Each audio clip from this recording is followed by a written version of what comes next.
is a hop-on, hop-off bus company servicing Peruvian cities between Lima and Cusco.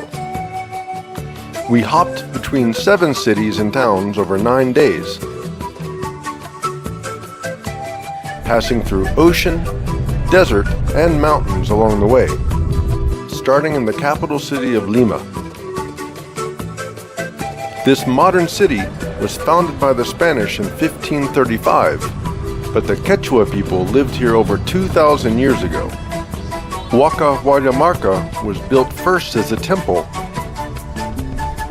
adding layers through the years, until it reached as high as a 7-story building.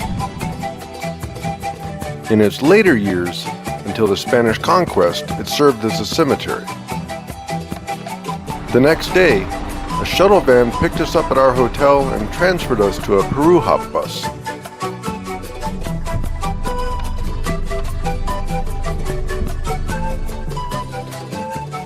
And we were on our way south, towards the coastal city of Paracas.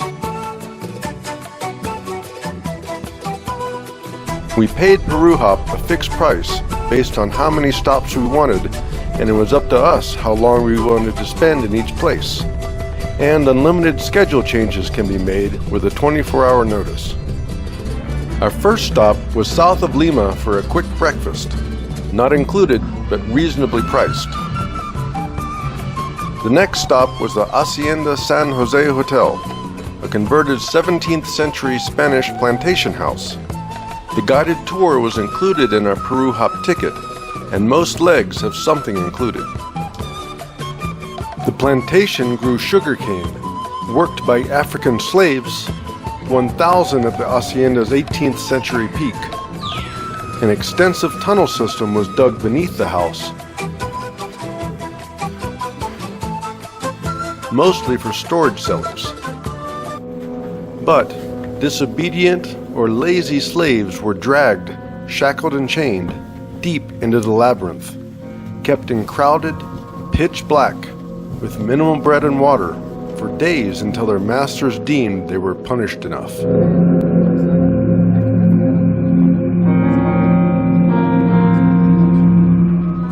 The bus dropped us off at our Paracas hotel. We booked it through the Peru Hop website with a decent discount, as Peru Hop has hotels and hostels to choose from at each waypoint.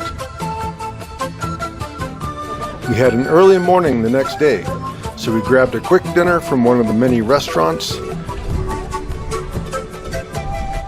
checked out some souvenir shops, and walked along the waterfront as the sun was setting.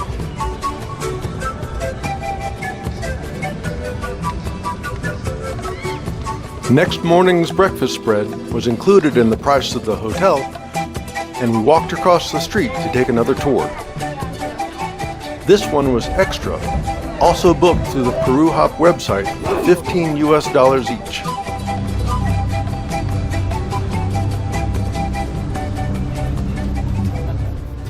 As we rounded the bend, we got a first look at the Paracas National Reserve, a protected area of desert and marine ecosystems. Millennia of weathering has turned the sand of these hills into sandstone, and the so-called Paracas candelabra is a geoglyph carved almost a meter deep and 200 meters high. Existing long before the Spanish arrived, its origin and meaning are unknown, but nearby pottery from the ancient Paracas culture was dated to 200 BCE. The next destination was the Ballestas Islands, often called the poor man's Galapagos because they have a similar ecology to the larger, more famous islands. Our pilot kept the boat as steady as possible given the choppy waters. Right and left, right and left. And we did spot some Humboldt penguins, including this one just doing their own thing. And as the boat was turning around, a sea lion made an appearance.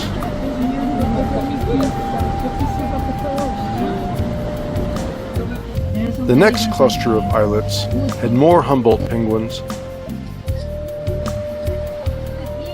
as well as blue-footed boobies, and Inka turns.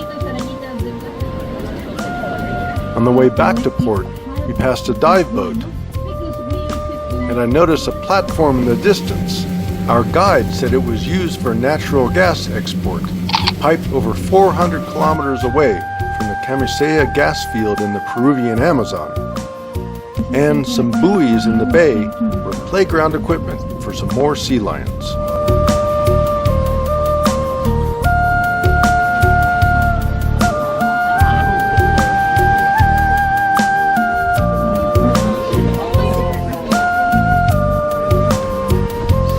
Back in town by lunchtime, we found a wonderful restaurant for traditional dishes.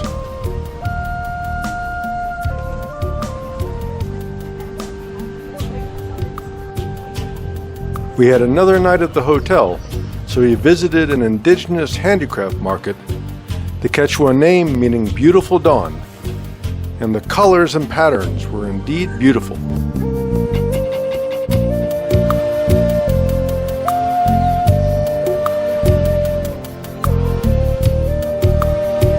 The next morning, we caught our onward bus, and it became clear that Peru Hop has a significant operation that provides sizable revenue to smaller towns like Paracas. The bus took us into the National Reserve for another included tour. The Paracas Peninsula is where most of the relics of the Paracas culture were found. Coming from Quechua for sandstorm, Paracas is an appropriate moniker for people who lived in this area. We visited 3 different spots, and all of the landscapes were stunning.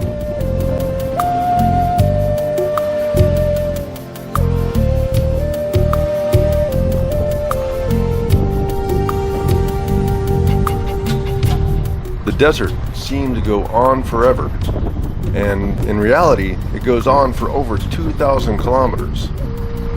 The Atacama Desert, the driest outside of the North and South Polar regions, extends south from Paracas to Vicuña, Chile. Moving on, we passed by acres and acres of vineyards. Paracas is in the Ica department of Peru, home of Peru's national liquor, Pisco, which featured in our second free tour of the day.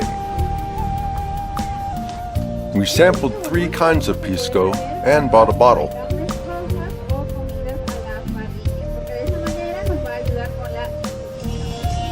Then had a reasonably priced paid lunch. The final stop of the day was in Huacachina, the only natural oasis in South America, surrounded by 1,600-foot high sand dunes. Our one-night hotel was booked through the Peru Hop website. Huacachina's lake was formed when the underlying aquifer broke to the surface. The nearby towns and farms compete with the lake for water, and the lake needs to be replenished by pumping water in to keep the level stable. The surrounding dunes can be accessed for a nominal cash park fee, and dune buggy sunset outings are popular.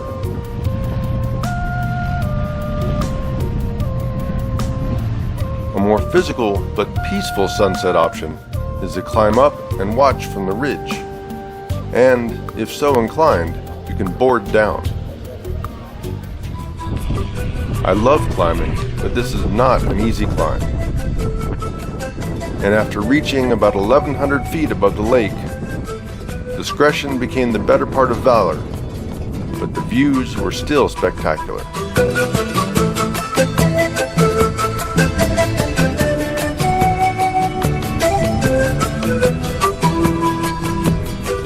The next morning, our 4th day since Lima, looking over an actual desert oasis felt surreal.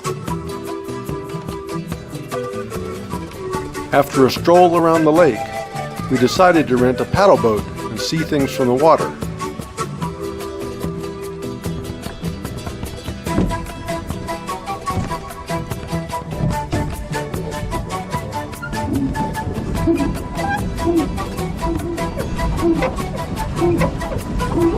As noisy as the mechanism was, it was still a wonderful experience and a great way to spend an hour or so.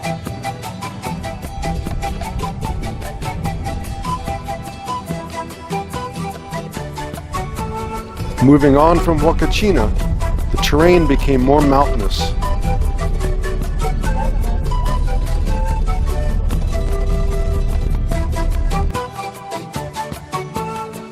And we entered the Nazca department.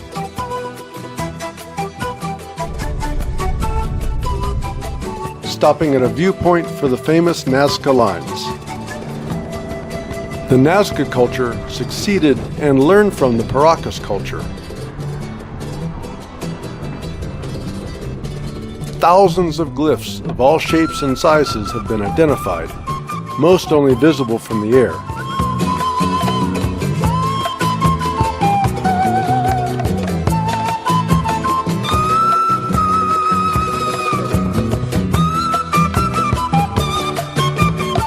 For $85 a person, a plane tour was an option, but seeing them this close was an amazing perspective.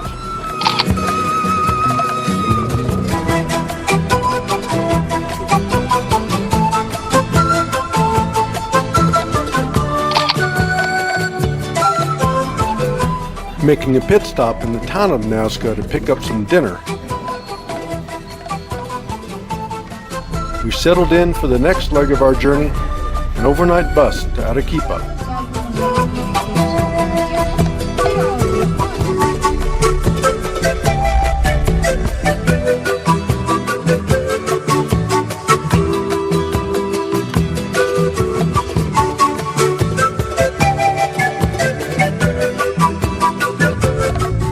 Where our Peru Hop adventure will continue.